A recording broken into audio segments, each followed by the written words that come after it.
Hi, welcome back. Got another security stories for you, this time on the subject of bullying and how to deal with bullies.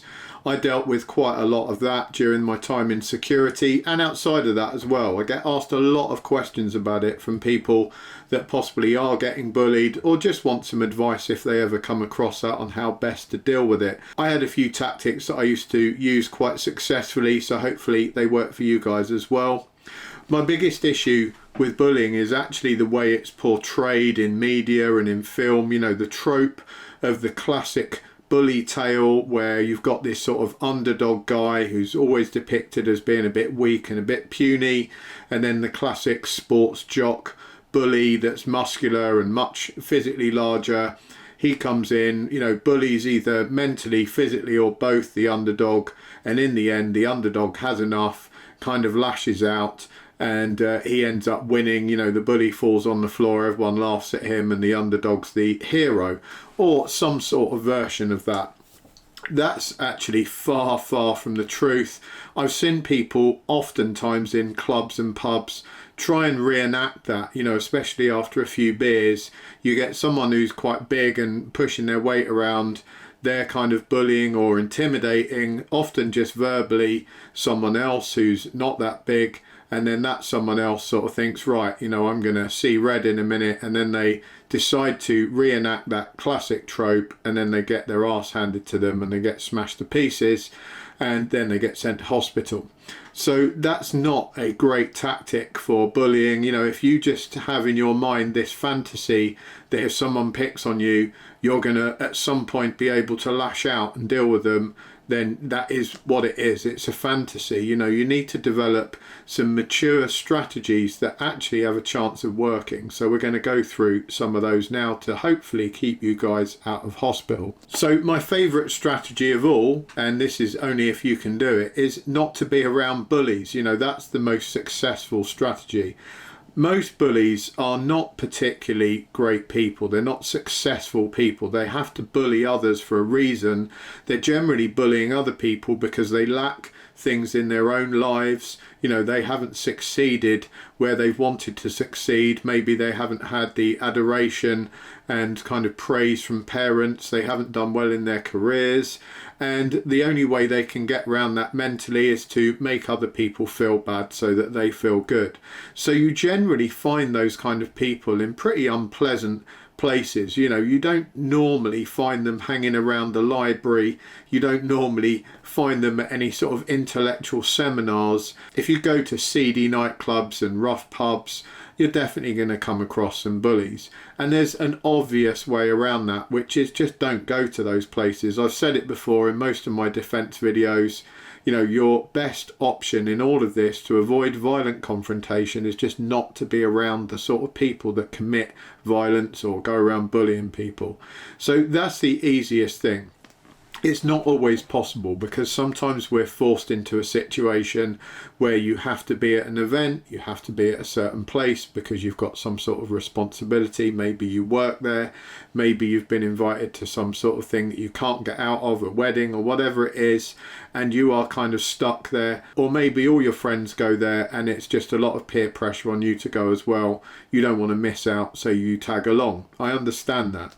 So we're going to go through some other options of how you might deal with being picked on and bullied. Bullies crave attention, and I've spoken about this before in a couple of other videos. People often go out with a kind of pre-programmed strategy of how events are going to turn out. You know, if they're going to push events in a certain direction. Bullies often go out with a strategy in mind, or they've always got that strategy in mind, and they've kind of got this idea in their head that they're going to say one thing, someone else is going to say another. It's going to give them an opening to start building on this strategy they've got of how they want their bullying to turn out, because they want to look impressive, right? That's their whole motivation for bullying people. They want to try and look impressive, they want to feel powerful, they want you to look submissive and weak.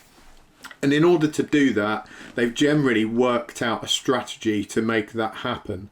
So you have to play into that strategy to enable them to make it happen. And that's one of the first problems that I see, is people always play into the strategy. And as a door person, you know, when I was doing the door, I used to purposely not feed into that strategy. And a lot of the times, probably 80 to 90% of the time, that would work. So I would have bullies come up. Generally, the bullies I dealt with were drug dealers.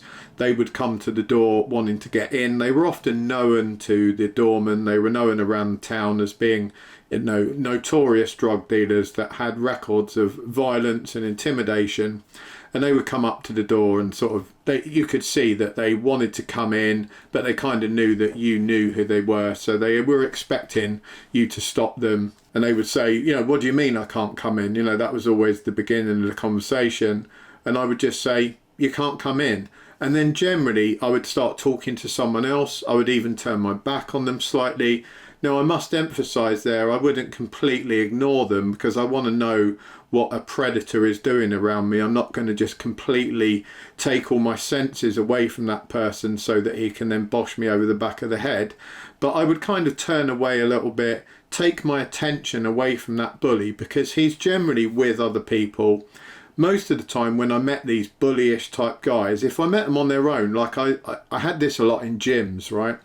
I would meet these guys on the door, and they would be with like 5 or 6 dudes, and they would walk up and they would be like swaying around and doing the Conor McGregor walk towards you, kind of pushing their lats out and all that, and poking their jaw out, all the kind of body language signs that they were up for a fight. And then they would come over and start with all this verbal on the door, in which case I would generally ignore them.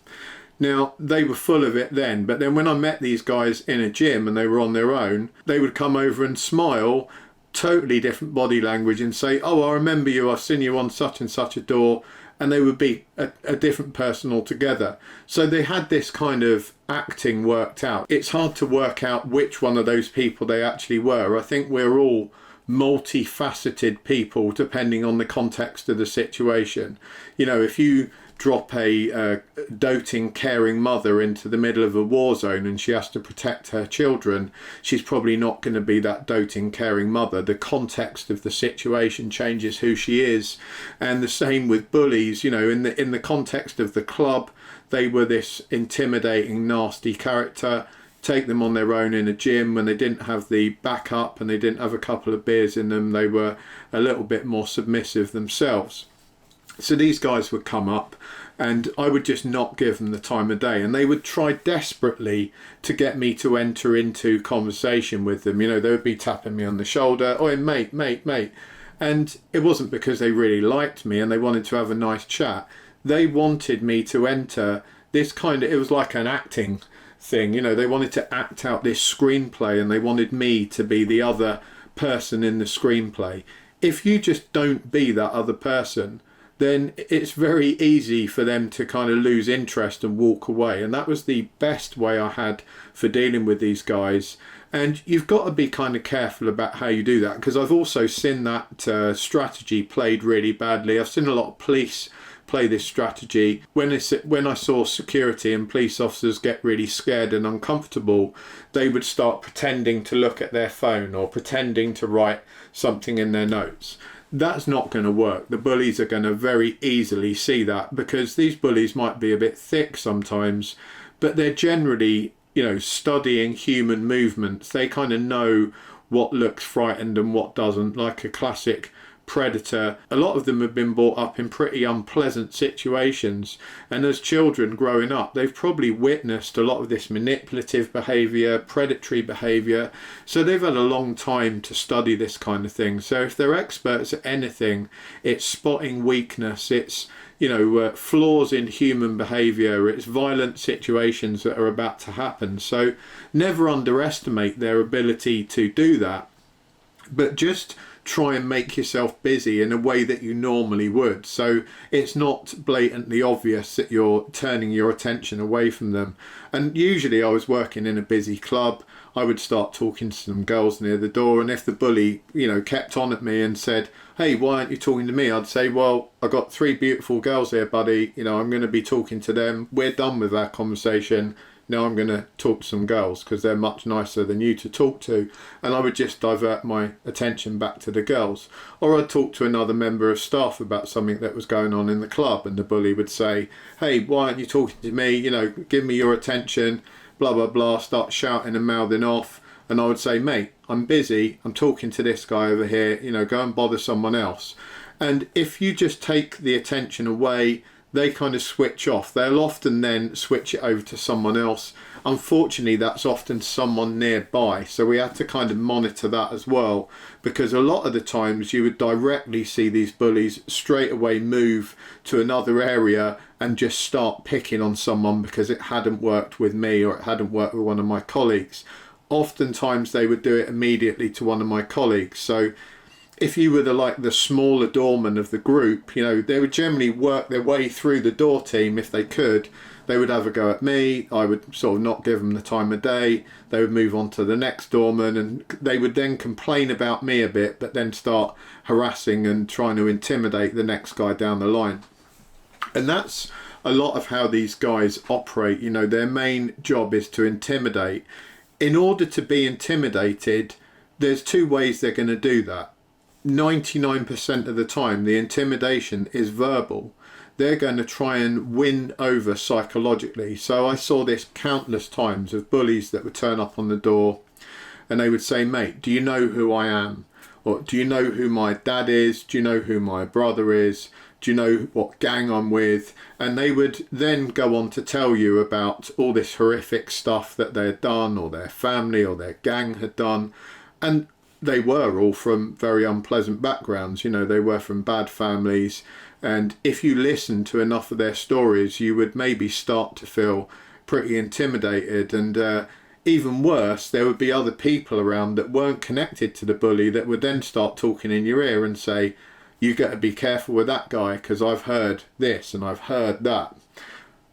A large percentage of the time, all those stories came from the same source, the bully, you know, and it had just gone and round. Most of the time these bullies had done nothing but beat up a few drunk people, so they weren't like the most impressive fighters on the planet, and they were high on their own supply of bullshit.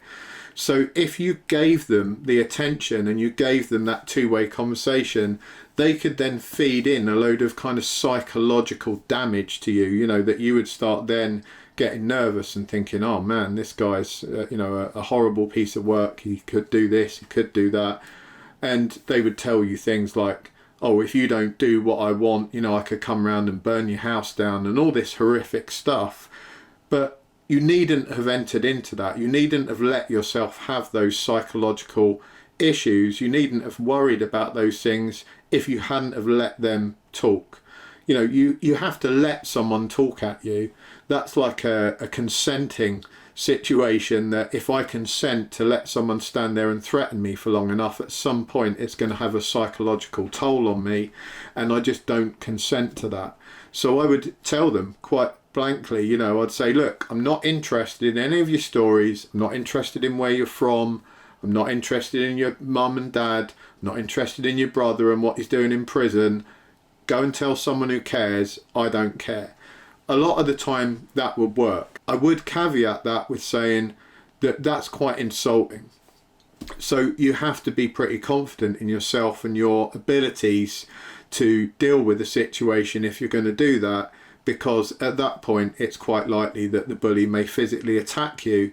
It's kind of pushing the situation in that direction. There's 2 ways you can take it. You can take it in more of a ignoring, pretending you've got something else to do kind of direction, which I think is probably the better option for most people, or literally telling that person you're fed up with them, you're not interested in anything they've got to say. That assertive option is probably quite a good one for people in the context of work or something like that. So where maybe a violent situation is ruled out because of the place that you're in, if someone's bullying you at work and telling you all about themselves and kind of trying to intimidate you, maybe you're at work and they're trying to intimidate you with all the amazing stuff they've done and how rubbish you are, you've had to consent to them doing that. So you'd be better off just saying to the person, I'm not interested, you know, we clearly don't get on. You know, I don't find talking to you particularly pleasant, so go and talk to someone else, and spare yourself that psychological angst, because they're going to spend that time trying to make you feel shit about yourself, and you're going to allow them to do that. So don't allow them to make you feel like shit. And if you actually tell people, you know, leave me alone, go away, I'm not interested, you've taken control of that situation, and you can just walk away and actually feel good about yourself instead. So you can reverse the roles.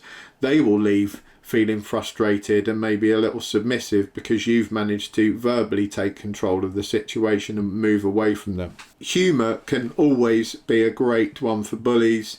You know, I've used that quite often. I'm not probably the most humorous guy on this. I've got quite a dry sense of humour. When I was younger, I was probably a bit more fun before I had loads of horrific experiences with the public. But humour can definitely diffuse a situation. You know, if you're naturally a very funny person with a gift of the gab, or just unusual and quirky, you can kind of diffuse situations where bullies are trying to be really, really serious. And if you can kind of make them and their friends grin with a cheeky answer that's amusing, that can like take a lot of the sting out of stuff. And then again, go to the diversion tactics of just ignore them and go and do something else instead. Because all the time you're giving them attention, it's feeding into what they want. And what they generally want is, they're not there to be your best mate. They're not there to have a nice time at the club.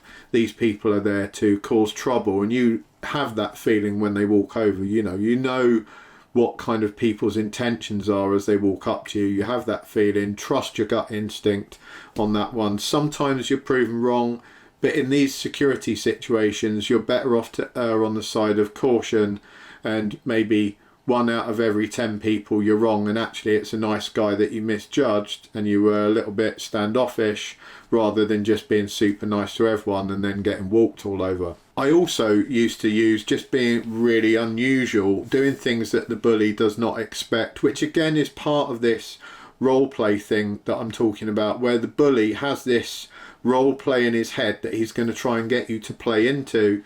And if you don't take part in that, either by not taking part at all, as we've just discussed, or by playing a role that's so dramatically different to what the bully has envisioned you're going to be, then that can kind of throw everything off the rails for them. So I used to do this, dependent on the venue, I used to do this quite often, that a bully would come over, they would generally be quite rough, and they'd go, "Oi, geezer, when are you going to let me in," and all this.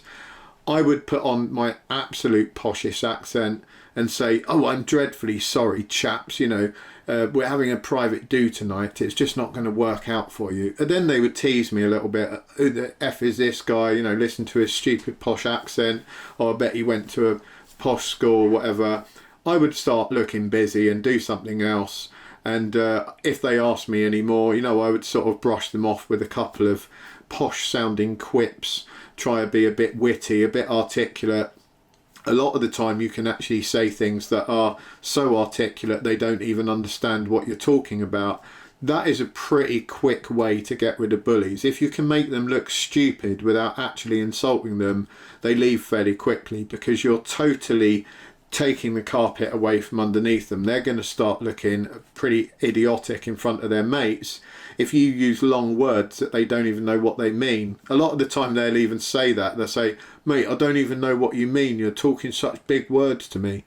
Good, that's a good thing to do. If you're a nerdy dictionary guy, I'm pretty into my English language and trying to be a little bit articulate, so you can put that to good use. And if these guys just don't understand what you're talking about, generally speaking, they walk away, because it makes them look really, really daft. What happens in the cases where things get physical? This is where it gets a bit more serious.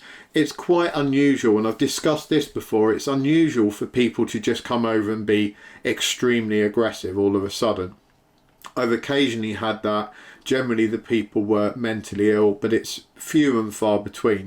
By and large, most of the incidents were this kind of role play scenario where you could actually see the situation working up to a crescendo of violence. So you can break that, like we've just discussed. sometimes that doesn't work. Sometimes someone is so drunk or so high or so angry and tenacious that they just will not let it go, and they will keep pushing and pushing and pushing until they get a response or a lack of response, and they will actually just lash out. So what's the best way to deal with that? Well, the first level of that is I don't allow bodily contact, because bullies will often try and make some sort of bodily contact with you to kind of gauge the land, you know, to see if you're an easy touch. I used to find this a lot with travellers. You know, travellers would always want to like grip me on the shoulder, grip me on the arm, all right mate, and do all this kind of stuff, grabbing hold of you. And it was kind of in jest, kind of in fun, but also with a little bit of an air of intimidation to it, because it was like quite firm. You know, they'll grab you and sort of shake you a bit, all right boy. And if your mate does that, that's fine, you're friends with each other. But if a stranger does that, they're sussing you out. They're seeing where the levels are with you, you know, what you're prepared to accept. And they're also kind of gauging your strength. You know, like it's a very Neanderthal thing to do, to kind of go up to another guy and grab him and sort of move him around a bit. A traveller guy that I knew told me this was a tactic that they used to kind of assess if someone was green, you know, if someone was pliable, and that they could maybe manipulate their way through that guy or around that guy. And so I used to never allow that. You know, if someone grabbed my arm, I'd go, mate, get your fucking hand off my arm. And straight away you set the tone of, well, you know, this guy is not standing for any nonsense whatsoever. And that would make me sound really harsh, and people next to me would sort of think, oh, he's a bit of a nasty guy or whatever. And some people may have been just doing it as a term of some sort of drunken endearment. The bottom line is, number one, I don't want people's dirty hands all over me anyway, because most of them have been in the toilet, not washed their hands, etc. So kind of germaphobe thing, don't touch me. But number two, it basically filters out all those people that are kind of doing that for some other reason. You know, they're like a dog sort of testing the other dog to see if it's going to snap or not. And if you snap immediately, like a lot of testy dogs, they'll often move away, because they'll move on to something that's an easier subject to go for. Then I've seen that escalate further. You often see this if you see a big male group going out, and maybe all the males don't know each other. Like a stag group is a good example, because it often drags lots of guys in that aren't particularly friends with each other, but they happen to have been thrown on this night out all together. And you'll see these guys starting to do a bit of that, you know, grabbing each other, all right, and moving each other around. And then it kind of gets worse, and you'll even see them like grabbing each other, headlock, joking around, like doing the knuckle on the head thing. Never ever allow people to do that to you, because you're basically submitting. You know, if you watch dogs playing, dogs do that to each other, even puppies, you know, that's how they learn about the hierarchy of dogs, is that they will start pouncing on each other and start pinning each other down. And guys do this a lot, you know, they might do it with like, oh, let's do arm wrestling, let's have a wrestle in the street, let's do some fake boxing. All these different things are kind of a way for those bullyish guys to get you to be submissive and have one over on you. Now, many times that doesn't mean they're going to beat you up or do anything horrible, but it's just good to set a standard. You know, don't let yourself be bullied around like that. If you sort of stop them in their tracks and just say, mate, I don't play that game, get your hands off me, I'm not interested in wrestling with you, I'm not interested in your childish fighting games or whatever, then they will generally kind of act a bit upset, you know, oh, he's so mean to me. They will try and play the victim a little bit, because they're generally manipulative characters that do that sort of thing, and they will complain about you being mean or whatever. But you've come out of that encounter with your kind of pride intact. You've come out of that encounter not being the submissive member of the group. And if I was on the door and people that I didn't know did that, then I definitely wanted to come out of that encounter not looking like I was someone that they could walk all over. Because if they're coming up to me, I've seen doormen get grabbed around the neck, and these guys are like throwing them around. Oh yeah, this doorman is my best mate. They're demonstrating that they've got power over that doorman. Then they're going to walk right past that doorman into the club, sort of pat him on the back, oh thanks Smithy, walk in. They're going to take the piss in that club, do exactly what they want. The doorman's lost all ability to control them at that point. He thinks he's being friendly by letting them do that, and there's always this worry with bullying, you know, never go for the short-term gain option.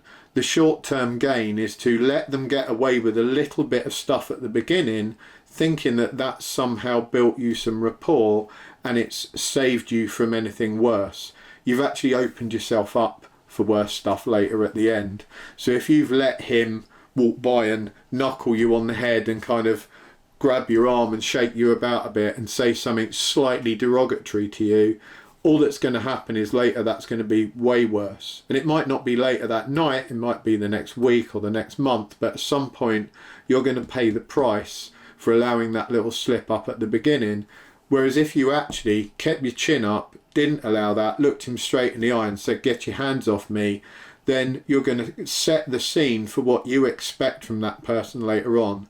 And when you walk into that club, if you let them in and they're misbehaving and you say, mate, get out now, they're going to look at you and take you a lot more seriously than they would have done if they've given you a knuckle rub on the head and kind of slapped you on the arse on the way by. They're not going to give a damn what you say. And you can follow that through whether you're in school or whether you're at work. You know, people will utilize that strategy in all those different contexts. It obviously won't have the end result of extreme violence normally like it would do in a club or a pub, because that tends to be the way things go there.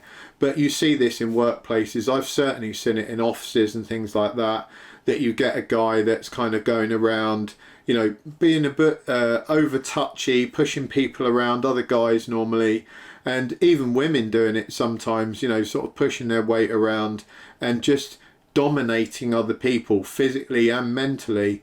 Don't let them do that. You know, set the game on day one with those people and let them know exactly where you stand. And most of the time, especially in the workplace and at school, those people will act victimized and hurt if you call them out on it straight away. The longer you leave it, the more rope you give those people, the worse it will be for you in the end. Letting them play the victim, you be the meanie in the first place, then they're likely to move on to pastures new.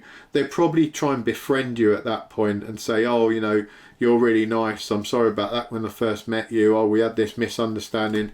I knew loads and loads of bullies like that, these supposed super tough drug dealers that came up to the front of clubs, and they would try all that with me. It failed to work. 99% of the time those guys would see me later on somewhere else. You'd think that they're probably going to try and kick my head in. No, they would be my best buddy. They would be fawning all over me. Oh mate, oh we had that misunderstanding when we first met, now we're friends. Oh mate, oh, you know, let's go out for a beer sometime.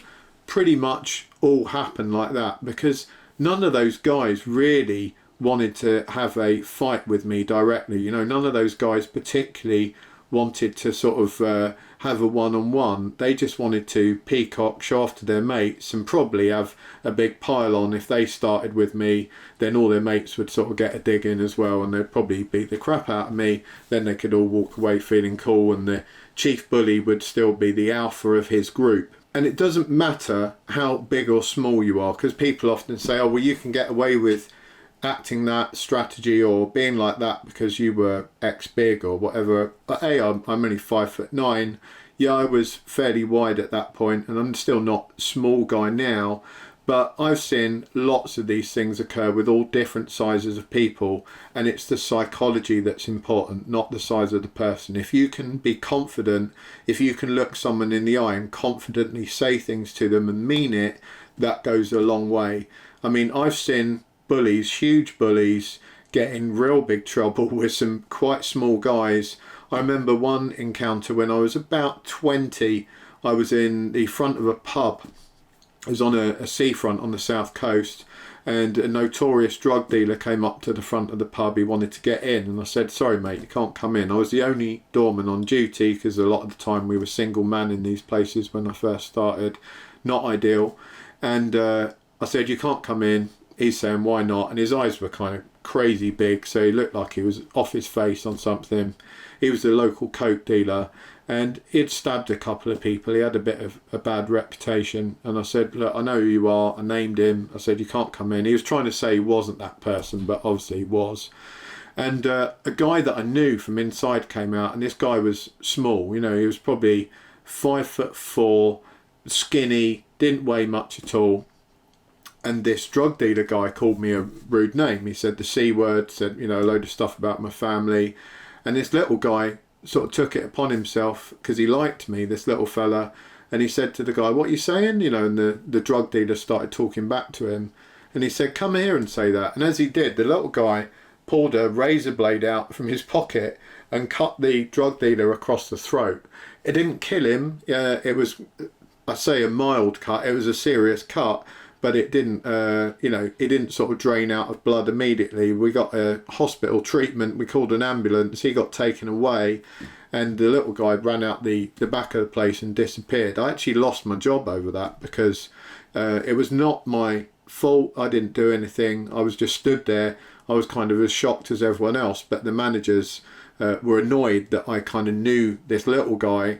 I only knew him from the place that I worked. He used to come in and say hello to me and chat for a couple of minutes and then go off into the back drinking. So it wasn't like a personal best mate or anything, but they obviously thought there was some association between us. And I think because the police took it seriously and investigated that incident, obviously because it was a serious incident, that the management wanted to be seen to distance themselves as much as possible. And they wanted me to tell lots of information about this guy that had done it. I didn't actually know any of the information. I just said he comes here regularly. You know, you've got him on CCTV. I think his name was Bob or whatever it was. And that's literally all I knew. And they kind of gave the impression that I was withholding something. But like I say, I didn't really know the guy. That gives you the idea that it doesn't matter how big or small someone is, there's always a person waiting around the corner, even if you're the biggest of big bullies, that can deal with you, you know, and can catch you by surprise. That gives you an idea of how conflicts can be won with sudden and extreme violence. Physical size doesn't come into it. All these people that go on about, oh, on the streets, you know, such and such a person would win because they look like this or that, or they lift X amount of weight, or they go to some MMA class or whatever. None of that matters, because in that particular situation, a guy literally nearly lost his life from this tiny, puny guy who was literally just crazy enough. He didn't care about the law. He didn't care about anything. He just wanted to do as much damage in the shortest amount of time as possible. So we can never underestimate anyone, but we can use that to our advantage as well, because we also know bullies know enough about human behaviour that they don't underestimate people. They've seen enough sudden violence from enough different shapes and sizes of people to be a bit careful, you know. So they're going to gauge you out and look about your confidence. They're going to use psychology. They don't understand they're using psychology, but that's what they're doing. They're kind of feeling you out, seeing if you're malleable. You've got to demonstrate you're not. Guys, I hope that was of some service to you. If you've got any questions about bullying, put them down below. Happy to answer as best as I can. All I've got is my own experiences. If you suffer from bullying and you kind of don't know what to do, then go and talk to people that you trust. You know, I can't emphasize that enough. Don't keep it to yourself. Go and talk to someone. If you're in a relationship where there's bullying going on, go and speak to someone, because bullies will always try and wear you down. They will always try and make you have the lowest self-confidence, the lowest self-esteem. That's part of what I was talking about, this two-way situation that a bully is working out. He wants you to play into that screenplay that he's written, and if you do, you're either going to end up getting hurt like you would out in the street, or in a relationship situation you're going to end up worn down to nothing, you know, to think that you're worthless without that bully. You've got to make sure you don't play into that, and if you have done, and you're watching this video, realise that you have done, it's not too late. You can get out of it. You're not a worthless person. You can still gain some confidence back. You just need trustworthy people around you, people that care about you, whether that be your mother, father, a local church group. You don't even have to personally know these people. There are nice people around that will help you. So go and seek out some nice people that will stand behind you and give you enough of that power to get away from that bullying, to stop playing into that screenplay that bully's written out for you. Thanks for watching. Take care, guys. I'll catch you next time.